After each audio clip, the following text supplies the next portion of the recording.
തൃശൂർ പൂരത്തിൽ ഇത്തവണ പാറമേക്കാവിൽ അമ്മയുടെ തിരമ്പേറ്റാൻ കൊല്ലം തൃക്കടവൂരിൽ നിന്ന് ഗജരാജരത്നം തൃക്കടവൂർ ശിവരാജു യാത്ര തിരിച്ചു. തൃക്കടവൂരപ്പനെ വണങ്ങിയ ആരാധകരുടെ ആവേശം ഏറ്റുവാങ്ങിയാണ് ശിവരാജുവിന്റെ യാത്ര.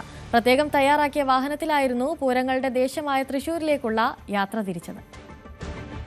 വൈദ്യപരിശോധനകൾ പൂർത്തിയാക്കി ദേവസ്വം ബോർഡിന്റെ അനുമതിയോടെയാണ് ശിവരാജുവിനെ തൃശൂർ പൂരത്തിലേക്ക് കൊണ്ടുപോയത്.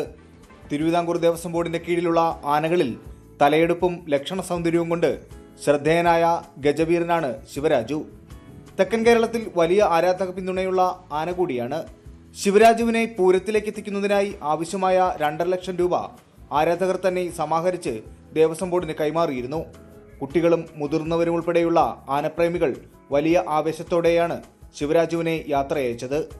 തൃക്കടവൂരപ്പൻ്റെ ഒരു ഭാഗ്യം കൊണ്ടാണ് നമുക്ക് ശിവരാജുവിനെ അവിടെ എഴുന്നള്ളിക്കാൻ അവസരം കിട്ടിയത്. പാറമേക്കാവ് ഭഗവതിയുടെ തിടമ്പ് ഏറ്റാനുള്ള ഭാഗ്യമാണ് തൃക്കടവൂർ ശിവരാജുവിന് ലഭിച്ചിരിക്കുന്നത്. എല്ലാം ഭംഗിയായിട്ട് നടന്നിട്ടുണ്ട്.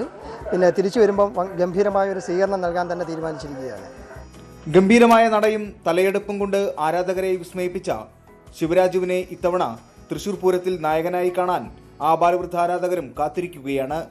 ശിവരാജുവിന്റെ ഓരോ ചുവടും ഇനി പൂരത്തിന്റെ താളത്തിലേക്കാണ്. ന്യൂസ് 18 കൊല്ലം.